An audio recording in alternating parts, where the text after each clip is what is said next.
In this first ever episode of the Marksville Wrestling Podcast, we will be discussing The Rock turning heel and joining the Bloodline live on this week's episode of SmackDown. Scott D'Amore, recently fired from TNA, how is his talent responding? And what could the fallout from that situation be? And finally, we'll close out the show with a quick review of this week's episode of AEW Dynamite. I'm Owen. All that is to come on this episode of the Marksville Wrestling Podcast right after this.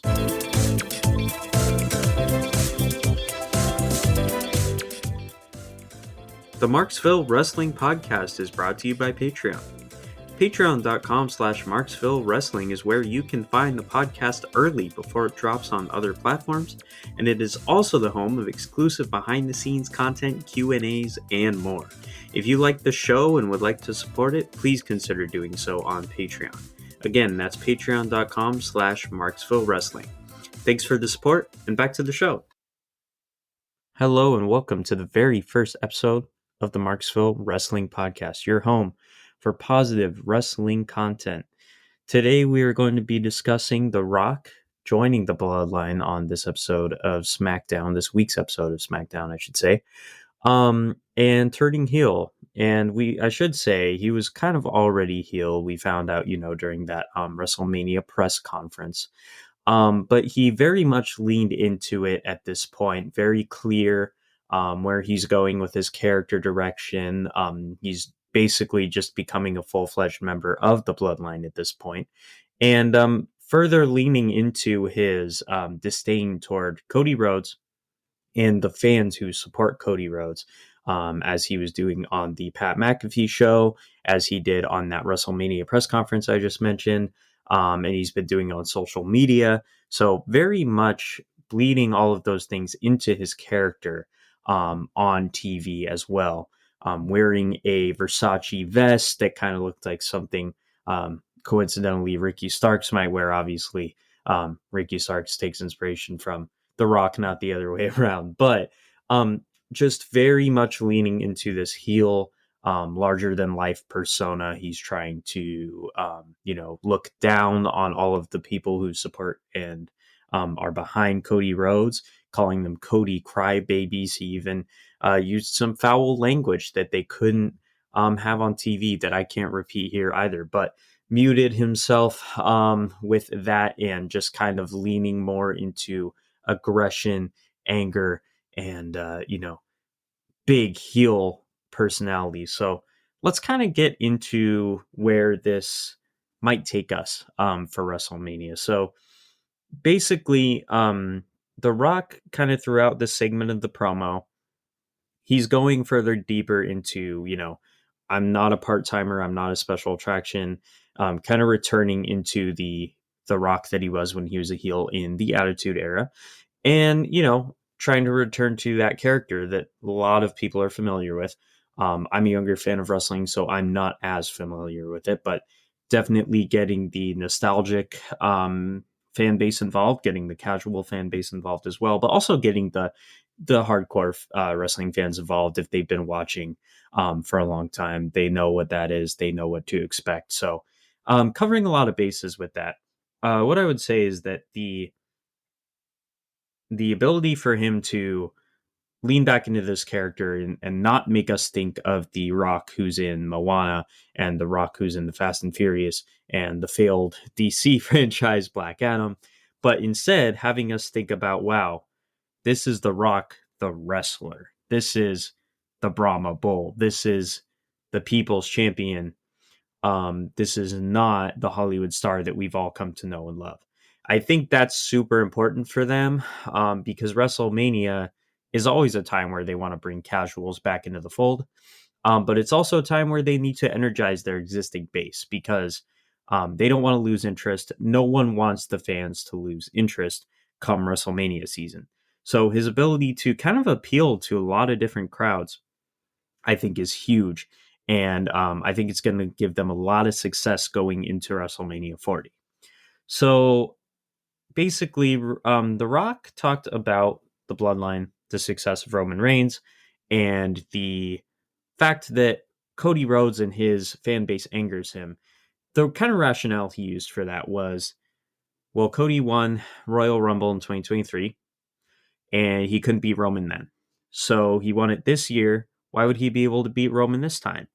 And he kind of feels like it's unfair for Cody Rhodes to get that spot again, implying that he's only going to lose again, and that we shouldn't be supporting, us as fans, shouldn't be supporting someone who's going to get somewhere only to lose twice in a row. And that kind of behavior is not something we should reward, not something we should idolize, and very, very much trying to lean into heelishness of saying, supporting the underdog, supporting the good guy who's been through it multiple times before, is weak and pathetic, and that kind of behavior is not becoming of a professional wrestler. So then, he goes on to talk about how we as fans ruined the biggest WrestleMania main event of all time, being The Rock versus Roman Reigns. Now, obviously, as a casual viewer of wrestling, or as just kind of a layman, maybe you don't watch wrestling, but you obviously know who The Rock is, then I think The Rock versus Roman Reigns is obviously a big name attraction. But my issue with that a little bit is that Roman Reigns is nowhere near the level of The Rock in terms of being a household name. The Rock versus Hogan, for example, worked so well because Hogan was a pop culture icon, just as The Rock is. John Cena, too. John Cena is kind of a household name, especially with his acting career. But I don't think the same can quite be said about Roman Reigns. Obviously, he's getting more into Hollywood. He's trying to, broaden his reach and image. But I don't think we're quite at that point yet, where if you tell someone who hasn't watched wrestling for 20 years or 10 years or whatever it may be, maybe they've elapsed in their knowledge. If you told them, hey, The Rock versus Roman Reigns might be the main event for WrestleMania, they'll be like, well, I know The Rock. I know this Roman guy was in the Shield. I know he didn't have a good promo. They won't know that he's the tribal chief, that he's the, head of the table, that he's got this great, prestigious title reign happening right now.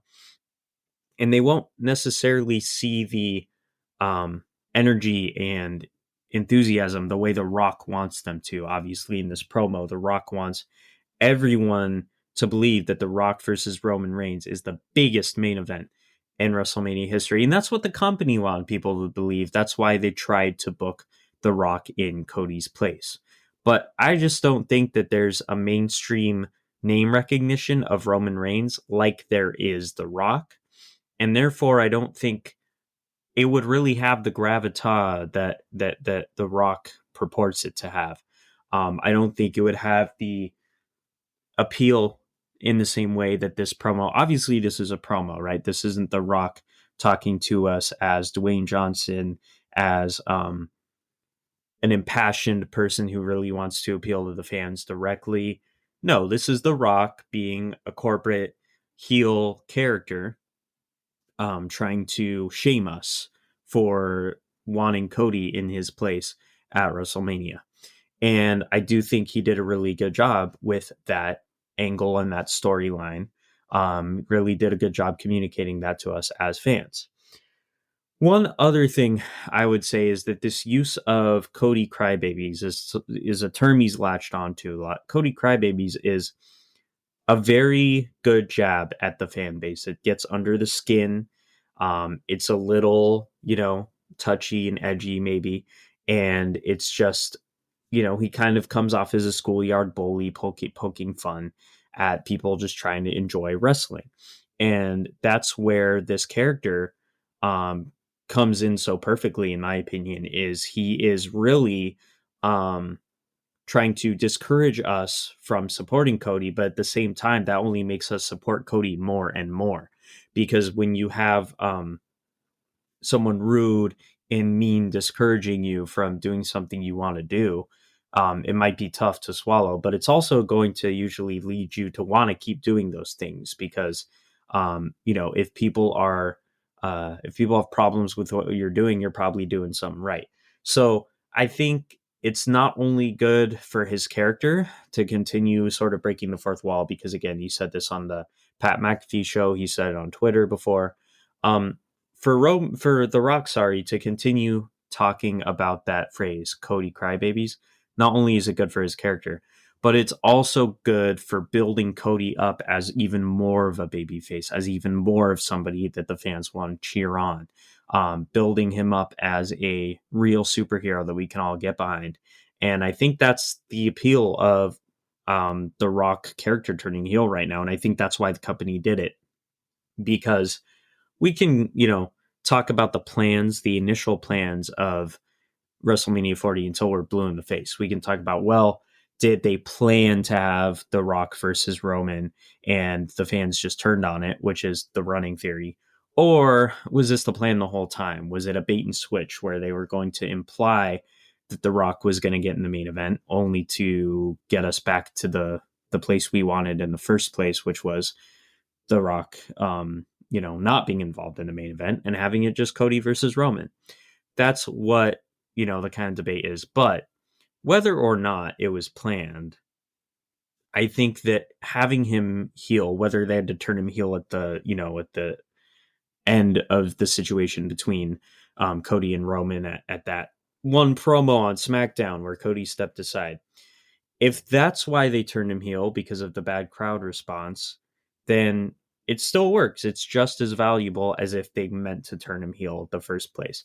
I'm not sure what it is. I'm not a dirt sheet reporter. I'm not a journalist, but I do think that having him turn heel and having him join the Bloodline and having him be so against Cody and his story is important. I think that's great. And I think they're booking it perfectly right now.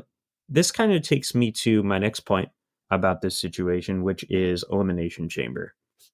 So, Elimination Chamber, it kind of feels like they had Seth at that press conference defending Cody. They, you officially now have The Rock as a member of the Bloodline. So I think at Elimination Chamber, they might be building a tag match, The Rock and Roman versus Cody and Seth. Obviously, Elimination Chamber is only a week away at this point, and we haven't seen a challenge like this thrown out. So you could argue it's not going to happen. It might be too late, right? Because we only have a week of build for it as I'm recording this. So to be fair, I might be wrong. But I do think it is likely, if not an Elimination Chamber, I think it's likely that we get Cody and Seth versus Roman and Rock at night one of WrestleMania in a tag match, probably the co-main event. The women's, I would say likely the women's championship between either Rhea Ripley and whoever she ends up facing, probably Becky Lynch, or Io Sky and Bayley. I think one of those will be the main event of night one. And then night two is going to be Cody versus Roman. That's going to be solidified, just the main event. So I think Roman, Rock, Cody, and Seth in a tag as the co-main for night one is likely what they're going to do, assuming they don't book it at Elimination Chamber. I think that generally that match is going to be awesome, regardless of where and when. But I do think they should personally book it for Elimination Chamber, because that way you have a great main event at the Elimination Chamber pay-per-view that sometimes can feel a little flat because everyone's just waiting for WrestleMania. And I think if they book it there, they'll build that momentum. They'll build that sort of anticipation, because now you want to see whatever the result of the match is. Now you want to see what the fallout is. Now you want to see how it affects WrestleMania. Now you want to see how The Rock feels about it, how Seth Rollins feels about it, how Roman Reigns and Cody feel about it. So I think that booking it for Elimination Chamber personally would be an insane main event for a Australian crowd, for an international crowd. I don't know if that's going to happen, because on all of the packaging, all of the posters, all of the marketing, it's very much Rhea is at the center, the forefront of the Elimination Chamber marketing. But therefore, it'll likely be her somewhere in the main event. But I do think that having that tag match at Chamber is actually a better idea than having it at Mania. Just because you're building, like I said, some of that anticipation, and you're kind of building excitement that hopefully can maintain as we, get closer and closer to Mania in April. So regardless, they're likely going to have a tag match, The Rock and Roman Reigns as part of the Bloodline versus Seth and Cody. And again, not sure which pay-per-view it'll happen at, but I think that is a very likely match. They continue to seem to be building to it. I will say that I do think The Rock likely won't be an entrant in Elimination Chamber. I know I've read some things about The Rock going on to face Seth, for his World Heavyweight Championship. I don't think they're going to book that. I personally do think it's going to be likely Drew McIntyre in that slot, but Elimination Chamber is going to be a great match either way, and I likely would assume that match is the men's match is going to determine who faces Seth Rollins for his World Heavyweight Championship. Obviously, it was originally going to be CM Punk, but he got injured in the Royal Rumble, so they're going to have to pivot now. Again, likely Drew McIntyre, but we'll have to see where it goes for sure. And yeah, likely Seth and Cody are going to be involved together in some way, shape, or form, either at WrestleMania itself or before WrestleMania at Elimination Chamber, because they've been, teasing a partnership. And I don't see why they wouldn't book a match that builds around that. So next I wanted to go ahead and discuss sort of what might be the long-term booking, because I explained Elimination Chamber and WrestleMania itself. I explained the Bloodline, Rock, Roman Reigns, Cody, Seth Rollins, and what they all might do together. But I've been thinking more and more about kind of the likelihood of the main event at WrestleMania, who's going to walk away champion, and then where they go with The Rock from there. Is he going to stay in the picture? Is he not? And I was kind of drawn to something The Rock said in his promo, which is something he said a few times, which was he's going to do everything in his power to keep Cody Rhodes from winning the Universal Championship at WrestleMania. He's going to do everything in his power to break him down, to stop him, to prevent this wave of momentum he's riding on right now with all the fans behind him. He's going to do everything in his power to, end his story. Not the way Cody wants to end it, of course. And I think that is a great narrative for them to have long term. It's a great narrative just because of how it leans into The Rock's heelishness that he's got right now. But it's a great narrative because it can build and build and build. You can build a feud between just The Rock and Cody Rhodes. And I've even heard about some rumors where The Rock might end up facing Cody Rhodes for the Universal title at SummerSlam, assuming Cody wins it at WrestleMania. Obviously, it's a long way to go before we get there, but I think that's very plausible. I think having Cody enter a main event feud with The Rock, if you're going to keep The Rock around now that he's a member of the TKO board of directors, I think that's a great idea. If you want to keep him around as a special attraction, SummerSlam is a great place to have him wrestle, because SummerSlam's always a place where the special attractions show up. Not as much as WrestleMania, but still, SummerSlam's a huge show. That's where they get a lot of big names. So I think Cody winning the Universal Undisputed Heavyweight Championship at WrestleMania against Roman Reigns, and then going on to face The Rock at SummerSlam would be great. And honestly, I think they could end the feud there. They don't have to drag it out on television. You could have Cody upsetting Roman Reigns, angering The Rock, maybe some feuds happening in the Bloodline as a result of that at WrestleMania. And then on TV, you build slowly to SummerSlam, where Cody's going to take on The Rock. And The Rock's basically going to, lean into his heelishness, say, I'm going to finish what Roman should have finished at WrestleMania. And I think they could really do a great angle where they make Rock the sort of, new head of the table, new tribal chief of the Bloodline, and they make him punish Roman Reigns and talk down to Roman Reigns for losing to Cody and belittle him. And I think that'd be a really great angle if they have that sort of underlying story And then above that underlying story, they have Cody versus The Rock. And those two guys will feud against one another, culminating ultimately in the main event of SummerSlam, Cody versus The Rock for the undisputed Universal WWE Championship. Such a long name. But I do think that that would be a great main event for SummerSlam. And I think you could end it right there. You could have The Rock put Cody over, The Rock loses, kind of just have the end of the bloodline at that point. And maybe you have Roman reconcile and realize he got incredibly power hungry and he, gets rid of Paul Heyman because Paul Heyman ended up being a bad influence.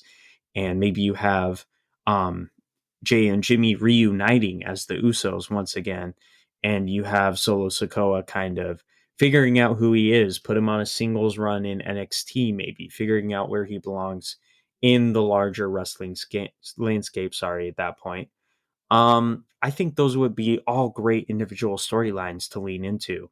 I don't think the end of the bloodline has to be sad or sort of poorly executed. I think it can be great. I think it can be the beginning of something new. And I know people say, well, the bloodline at one time was the best wrestling storyline, period.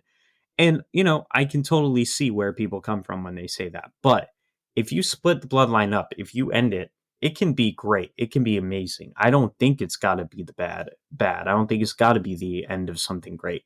I think it can be the beginning of something new. And ultimately, all of these wrestlers are going to have new directions. If Roman wants to do Hollywood, he's got to take time off to fully commit to Hollywood. Because the fans are getting more and more upset with this part-timer champion situation that we have on our hands right now. Solo is still early in his career, so he's going to need to, come into his own and be himself and kind of be his own person. And the bloodline doesn't allow him to do that. Jimmy and Jay, obviously always electrifying, as the Usos. And I think they'd be great on another tag run because they're just reliable that way. It's like the Hardys. You break them up, they're typically got some great storylines on their own, although Jeff Hardy, obviously kind of an infamous run there on his own in TNA. But together, they make magic, and there's no reason you can't split them up every now and then and bring them back together. Edge and Christian have done that to great effect, and still are currently doing it in AEW. And like I said, the Hardys, multiple examples, and there's no reason you can't bring them back together for another run. Maybe for the tag titles, but maybe it's just a mid-card, sort of mid-card nostalgia run. I don't see anything wrong with that either. And then let's say Roman Reigns. Roman Reigns already mentioned he could use some time off for Hollywood. But there's no reason you can't have him play a recovering babyface, understanding where he went wrong, understanding the seriousness of his actions and how it affected everyone. And then you kind of have him, even you could have him feud with The Rock if you wanted to keep The Rock around. But if you didn't want to keep The Rock around, then you just have The Rock take the pin from Cody at SummerSlam. And I don't think it makes him look that bad because Cody is so over right now that I don't think you're diminishing the appearance of The Rock if you have Cody win. I think if you have that hypothetical SummerSlam match I mentioned, which is the premise I'm running on right now, if you have Cody beat The Rock, pin him clean, I don't think that makes The Rock look bad. I genuinely don't. He's sort of a part-timer. He's a special attraction. You've had special attractions eat pins before and end up being okay because what you do is you roll them back out in, months or years, and everyone kind of forgets. They don't necessarily forget entirely, but they go, oh, well, I know The Rock might have taken a pin to Cody, but he's back, and it's been a while since he's been back, and that's still a big deal because he's The Rock. I mean, look at what they did with The Undertaker. Obviously, The Undertaker ate the pin from Roman at WrestleMania in what a lot of people panned as one of the worst main events because A, Undertaker didn't look great, and B, it was during Roman Reigns' babyface push that no one asked for. But they brought him back in his retirement match, the Boneyard match at WrestleMania against AJ Styles, the cinematic COVID match. And everyone loved it. Most people loved it. Obviously, not everyone, because the internet wrestling community is fickle, but it had great reviews. And a lot of people kind of felt like it was a more worthy send off than his WrestleMania match against Roman Reigns. So there's no reason you can have The Rock lose to Cody and then just kind of give up on him. You can totally bring him back later, make him look better. You could bring him as a babyface.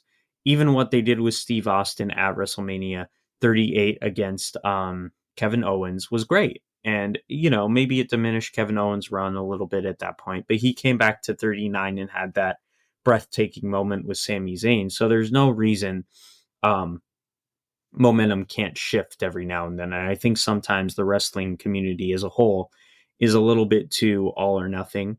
And they like to say that, well, if we have The Rock lose to Cody, then, you've lost the appeal, you've lost the nostalgia factor, you've lost the, glitz and glamour that comes with The Rock. But I personally don't think so. I think, if you haven't put over Cody, it makes Cody look really strong and really big and super important. But you give The Rock some time off, you bring him back, he's going to be just as big. So that's my opinion on the whole Rock and Roman situation. I did not claim this was going to be a review of SmackDown. So I just kind of wanted to give my thoughts on the Bloodline, where they might go from here, and how it might play out at WrestleMania.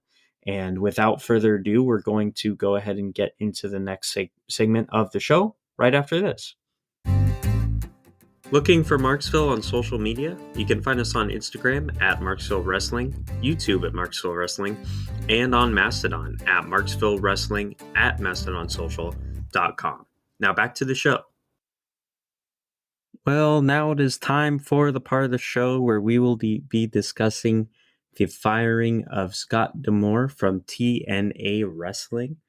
Recently, Scott D'Amore was fired as the president of TNA by Anthem Entertainment, obviously the holding company of TNA Wrestling, and he has been replaced with Anthony Ciccione, who is the president of Anthem. Scott D'Amore, main booker, president, big backstage presence, kind of a jack of all trades for Impact and TNA Wrestling for the past few years.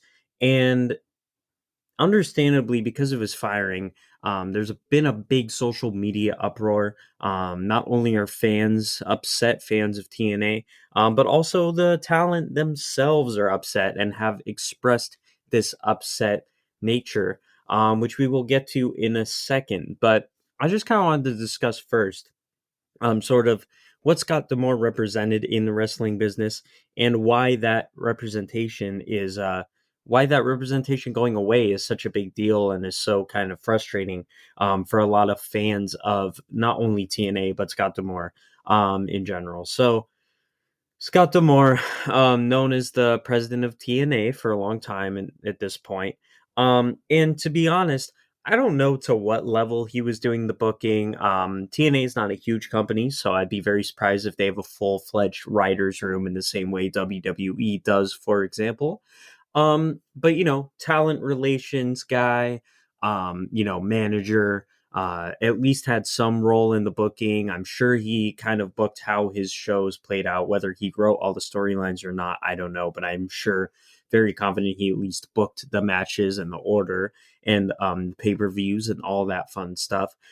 And I just think in general, Scott D'Amore was really one of the last sort of everymans in a large wrestling position. One of the last people that I feel like you could identify with if you're a fan of wrestling, at least in one of these big positions. Obviously, they're wrestlers that are the everyman, right? You got your Orange Cassidy, you had your Dusty Rhodes back in the day. But Scott D'Amore, I feel like was the last big managerial presence to kind of exude that everyman persona. And now that he's gone, we're kind of left with people like Tony Khan, who's the son of a billionaire. We're left with Triple H, who is the son-in-law of Vince McMahon. So, and obviously the other companies in other parts of the world might not be as concentrated power wise as Vince McMahon and Triple H and over to AEW like Tony Khan, but Hiroshi Tanahashi, huge wrestler. He's the main guy in charge over NJPW now. So um although Tanahashi's very well respected within the wrestling community, I wouldn't say he's really an everyman at this point, just because of the kind of glory behind his name with how big of a wrestler he's become over time. But in any case, Scott D'Amore, I think in his time with TNA, he's done some of the best booking, and whatever he was able to do to get the wrestlers he signed to stay. He, maybe it wasn't entirely him, but he's been doing it well, because that TNA roster, let me tell you, that TNA roster, for a roster that's considered the third best in American wrestling, it is pretty top notch. I mean, you got people like Jordan Grace, Josh Alexander. You have veterans like Frankie Kazarian, Eddie Edwards. Obviously, the Motor City Machine Guns. The fact that not only has he been able to have some part in assembling that roster, but to keep those wrestlers continue to work for TNA, that's a huge deal. I mean, you even had Will Ospreay considering signing with TNA before he ended up going to AEW.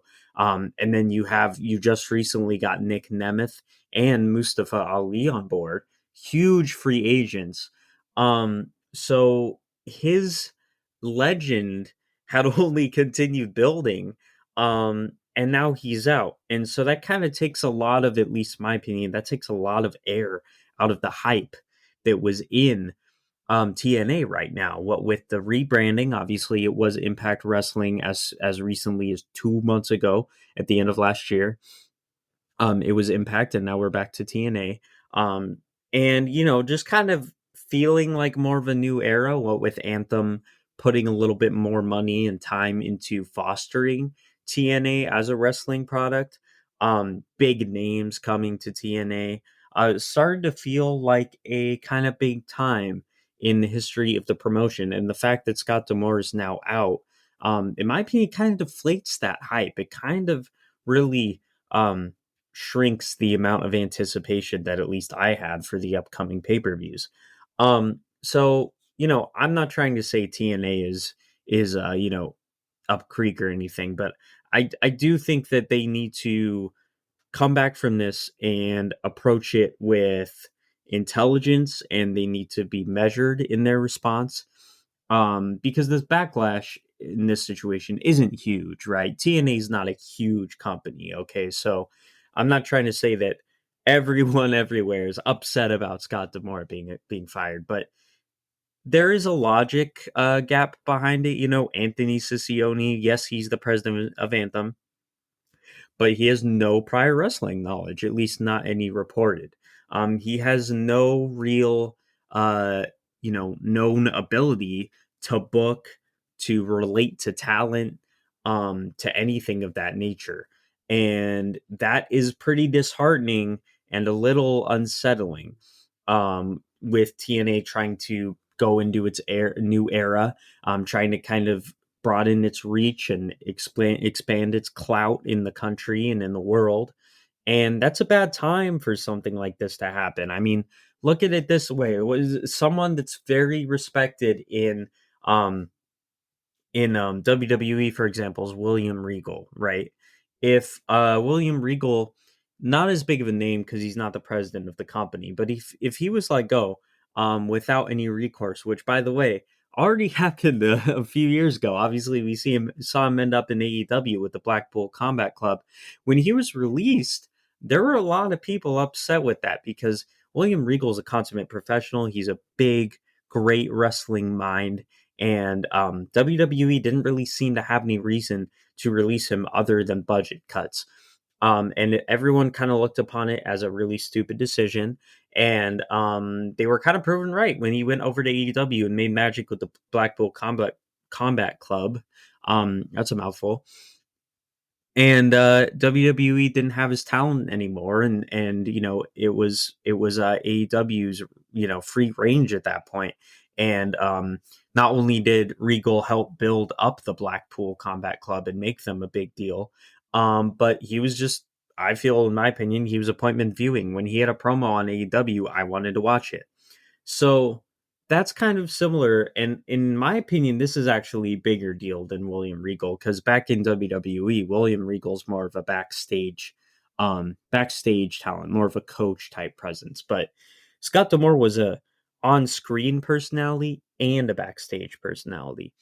And so the fact that we are losing him is a really big deal. And I think that it's going to be something that Anthem's going to have to come up with a good solution for.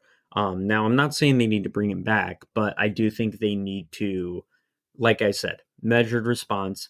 They need to figure out where they're going from here, and they need to be able to rationalize it to the fans, because the fans are not going to like um, the sort of corporate rationale, which is kind of what they've been pushing at this point, which is, they want people within Anthem to go into TNA.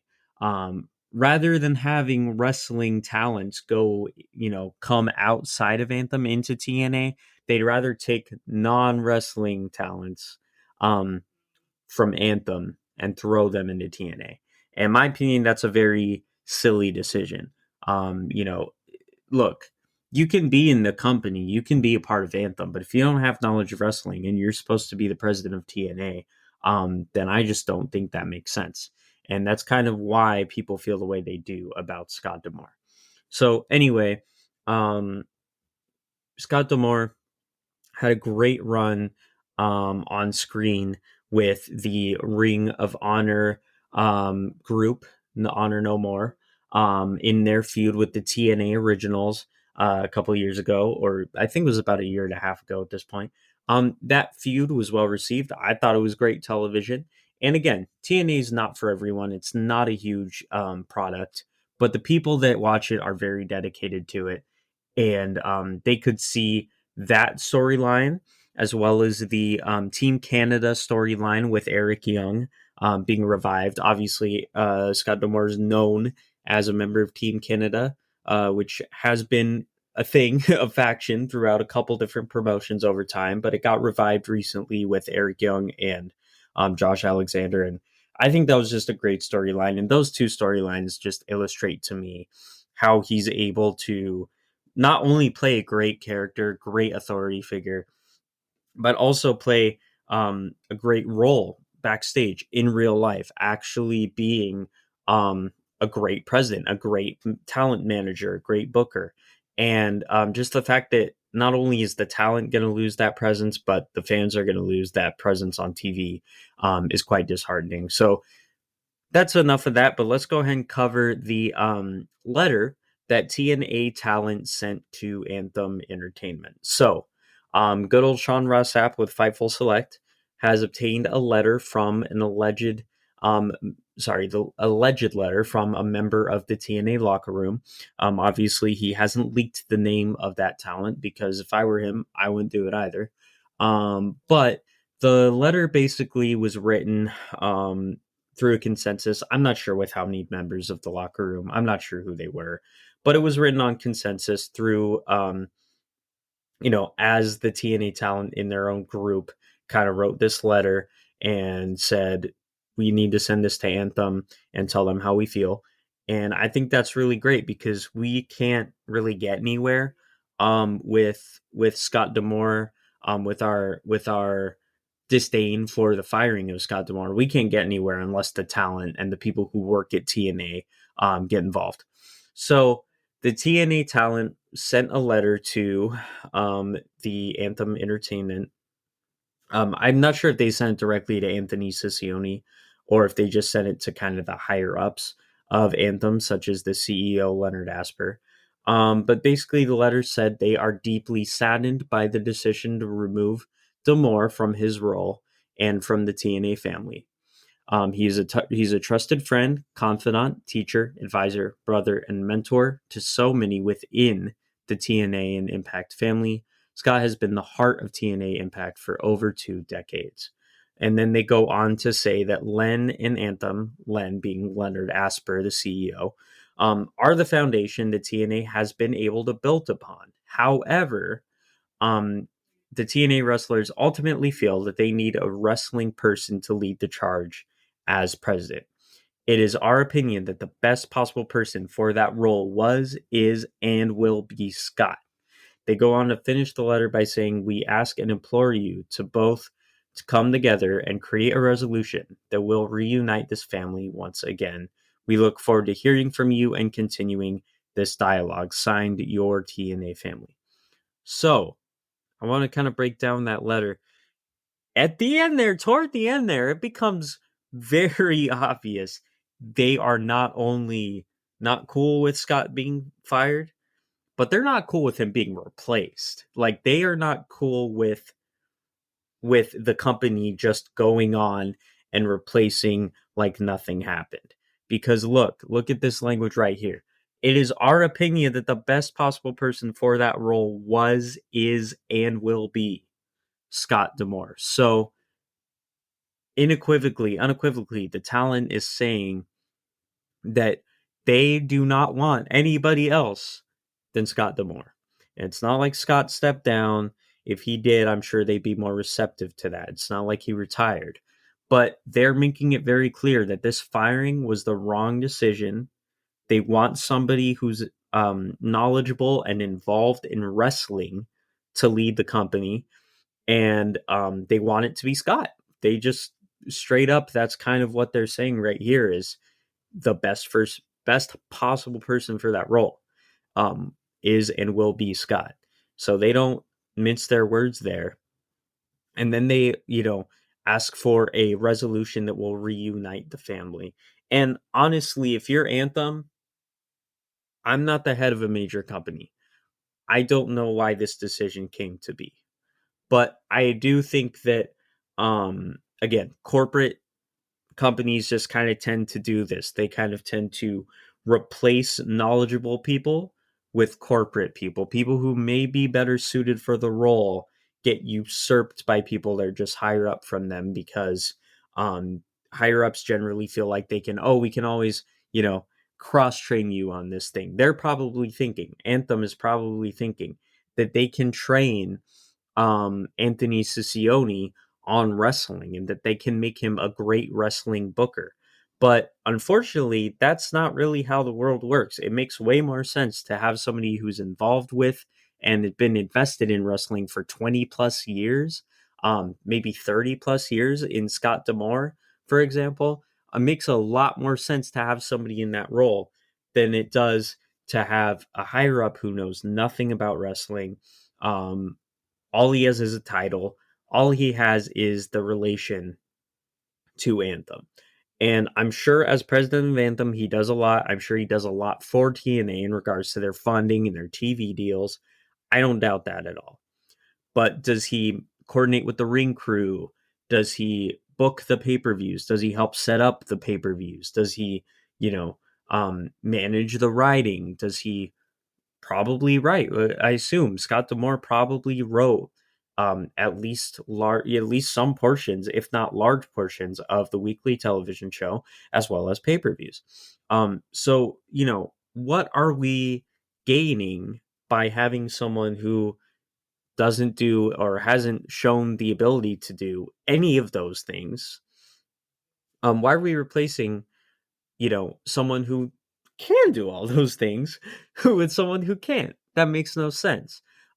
So I think we're really in a position where we just need action, both as TNA fans, but the talent themselves needs action from Anthem. Anthem needs to come out and not only explain themselves, but ideally they need to just go ahead and put Scott D'Amore back in place. In a perfect world, they don't replace Scott D'Amore at all. In a perfect world, Scott is just continuing to be the TNA president. And, look, it could be a budgeting situation. If you have someone that you're already paying to be president of Anthem, if you have him come in as president of TNA, you may not end up having to pay him that much more for it, um, because he may be more busy with his Anthem, his Anthem responsibilities than his day-to-day TNA responsibilities.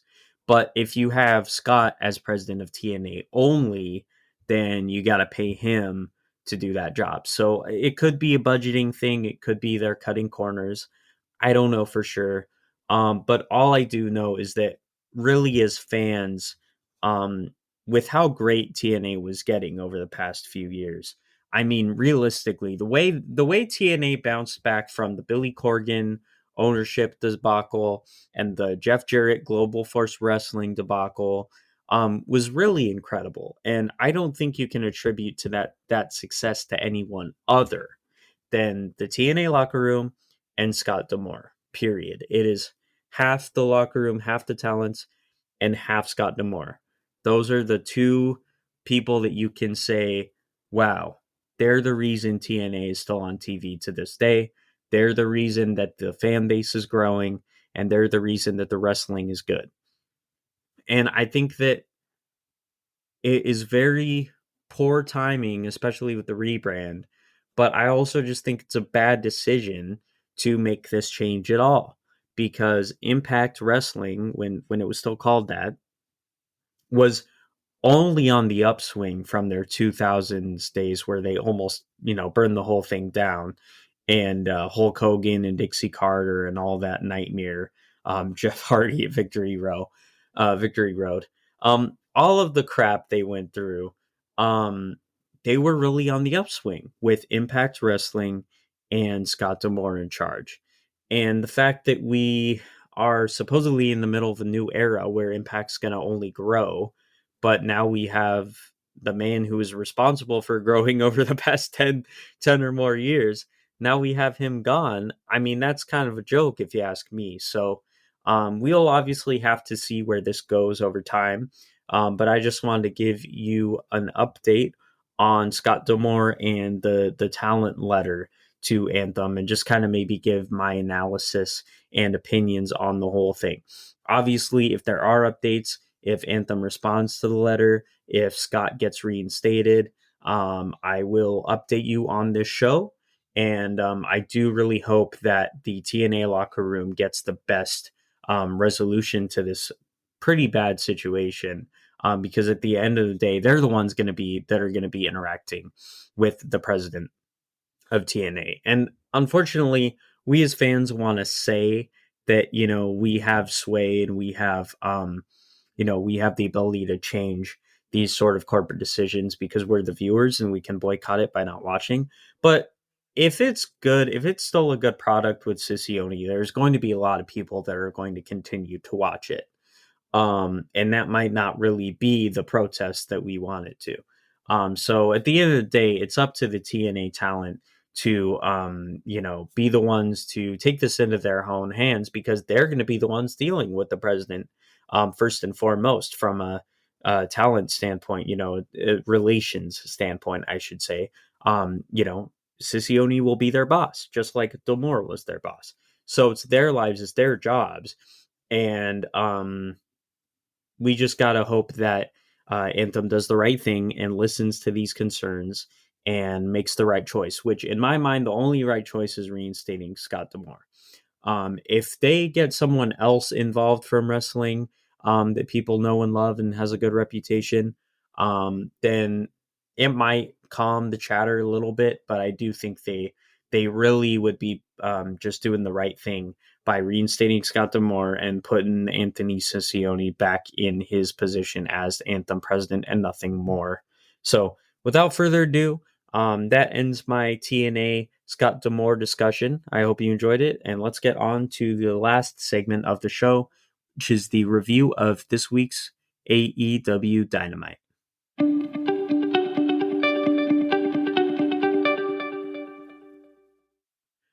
Well, it is almost time to wrap up this episode, this very first episode of the Marksville Wrestling Podcast. I hope you all have enjoyed. please check us out on the socials, Mastodon, Instagram, and YouTube. You can also find us on patreon.com/Marksville Wrestling. But before I go, I wanted to do a quick review of the AEW Dynamite this week, February 14th, the Valentine's Day edition of AEW Dynamite. Now, before the show, this card was announced. Adam Copeland, in one of his Cope Open challenges against Daniel Garcia, Orange Cassidy taking on Matt Taven, obviously building into that rivalry, that feud with Roderick Strong over the International Championship. Dax Harwood taking on Jon Moxley, and I should mention that Taven versus Cassidy match was in a Texas death match stipulation. The Jacksons is what they're going by now, rather than the Young Bucks. Nicholas and Matthew Jackson taking on Top Flight in tag team action, and then the last match of the night, Sky Blue versus Willow Nightingale. That was just the card, not the order the card went in once show started, but that's the card announced prior to the show. Now that the show actually kicked off, Dynamite opened with the classic Jon Moxley walking through the crowd, which is a very common way for the show to start, AEW Dynamite to start. Jon Moxley taking on Dax Harwood in a, hard hitting match, both very, intense masters of their craft. Not necessarily a pretty match, not necessarily a technical match, but a fun brawl. Definitely had its entertaining moments. And, these two guys make magic whenever in the ring. Obviously, they're both tag team specialists, or at least Dax Harwood is. Jon Moxley does a little bit of both. But regardless, great match and a great way to start the show. After the match, Mox would not let go of the hold, which is something he ends up doing a lot with his match finishes. Cash Wheeler ran out to save his partner, Dax Harwood. And, Claudio came to take him down as well. But, kind of building a feud for FTR and BCC, it looks like, with this match and obviously with what took place after the match. Then we have a quick Wardlow squash match where he takes on a jobber named Barrett Brown, obviously being used to build to the eventual world title shot, presumably that Wardlow's going to take on likely Samoa Joe. I know they were building to him feuding with MJF, but now that MJF is no longer champion and no longer on screen for a while, Wardlow's likely to take on Samoa Joe for the world championship. However, it is possible that Samoa Joe could drop it to someone else in that time span, and that as a result, Samoa Joe no longer being the champion, Wardlow could eventually take on that new champion. But to be fair, I'm not sure who they would put it on in the interim. I don't think Swerve is exactly built up yet enough. I think he's obviously got a lot of crowd traction behind him. But if they keep building that, if they keep building to his rise, then I think it's going to be an even better title change. I don't think he should win the title in that triple threat at Revolution. I think he should win after. You need to keep building up his legend and keep building up his status as a top player. And that way, when he does win, likely beating Samoa Joe for the championship, he'll look a lot better and a lot stronger, and it'll be a big deal. So I think they just need a little bit more time. There's nothing Swerve is doing wrong. He's a great wrestler. He's a great on-screen talent. But I think they just need to build the drama a little bit before they take the title off of Samoa Joe.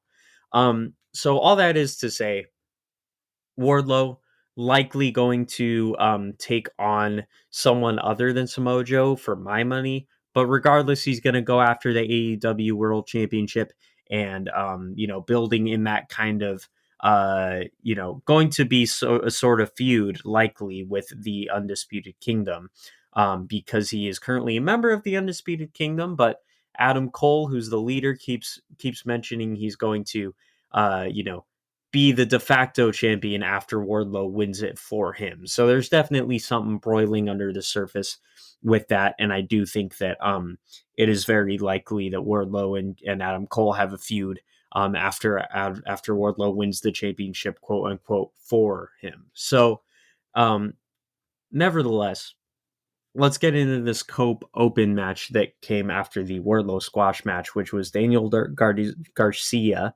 taking on Adam Copeland. Adam Copeland is doing a great job, just kind of being. He's not a part timer. He's not just a special attraction. He's not just a guy who comes in because AEW is kind of struggling and they need big names.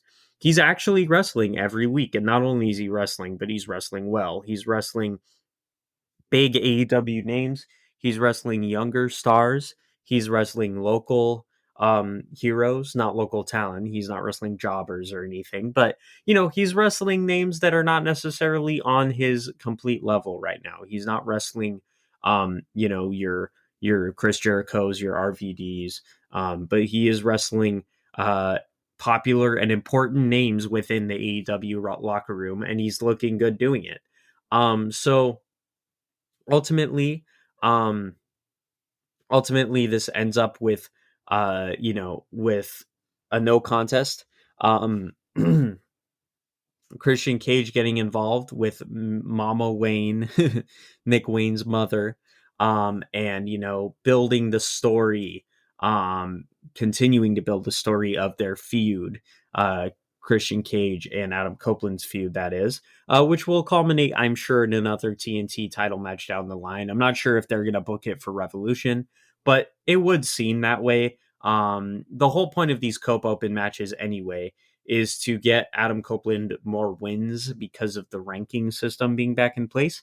Trying to get Adam Copeland more wins so that it makes sense for him to challenge Christian Cage. And that's what he's saying in his promos too, is he's trying to climb his way back up instead of just kind of settling for that spot because of his name and his, popularity. He's trying to actually work his way into the TNT title slot. So ultimately this match, ends in a no contest because of interference from the TNT champion Christian Cage, his allies Kill Switch, Mama Wayne, and Nick Wayne. He's got a big posse, and it's hard to say all their names. But yeah, they ultimately caused a no decision, no contest. Likely would have been a Adam Copeland win had that interference not happened. But regardless, this is some great booking and storytelling for them to continue building their feud into another TNT title match, which, like I said, may or may not be at Revolution in March. So next up is the Jacksons versus Top Flight. Obviously, again, the Jacksons being the former Young Bucks. I did forget to mention that there was a Samoa Joe, Swerve Strickland, and Hangman Adam Page segment, not a promo segment, but just a hype package for Revolution on March 3rd. We also got Tony Storm's newest film. Not sure if I need to say anything about that, just because the Tony Storm vignettes are so great and well established in the community that we like these. They're fun. There's not much else to say. But then we go ahead and we go to this match, Nicholas and Matthew Jackson versus Darius and Dante Martin, an all brothers affair. The Jacksons have their bloody white suits. They obviously beat up Sting and Darby Allin last week. They got blood on their clean white suits, and they've been leaning into that because it's a very striking visual.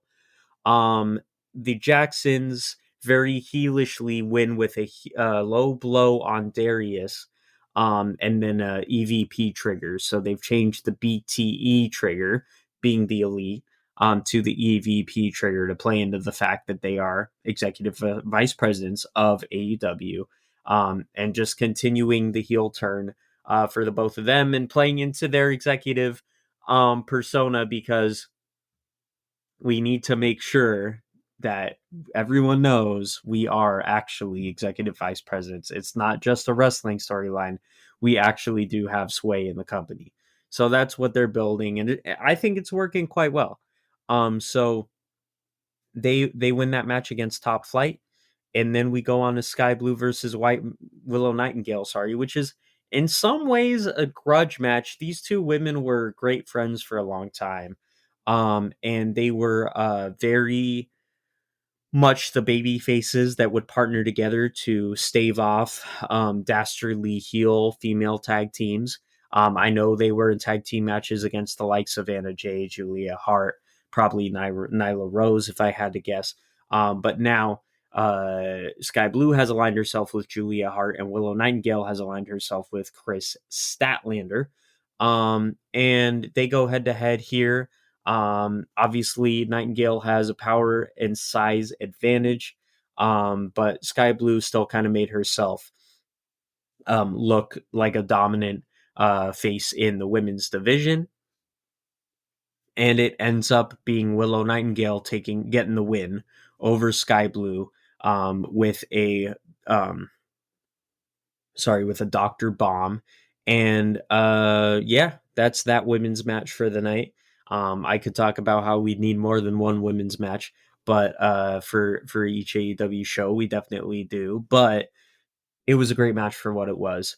And then we get a Bang Bang the Scissor Gang backstage promo with Renee Paquette. We get Orange Cassidy versus Matt Taven coming on right after that. And that will be a Texas Death Match, which I mentioned earlier. You know, Orange Cassidy doesn't seem like the type of guy who would be great in a death match. But if you're a fan of his, you know he is. Obviously, Matt Taven has been a Ring of Honor, and other indie promotions guy for a long time. He's been a stand-up, popular indie guy. So of course he's gonna love. Of course he's gonna love Texas Death Matches, and of course he's gonna do great in it. What with Orange Cassidy and the Best Friends and his group, as well as Matt Taven and the Undisputed Kingdom. Of course, there are going to be some comedy spots, and that's what happened here. But it was a great match, and Taven hasn't had a lot of chance to show himself on a singles in a singles environment because he's kind of been held up with Mike Bennett in the Kingdom, and now he's in a faction with the Undisputed Kingdom. So the fact that he was able to get a singles match and kind of show his own medal, I think that was great. I think that was great for him, and it also was great for building the feud between Orange Cassidy and, you guessed it, Roderick Strong.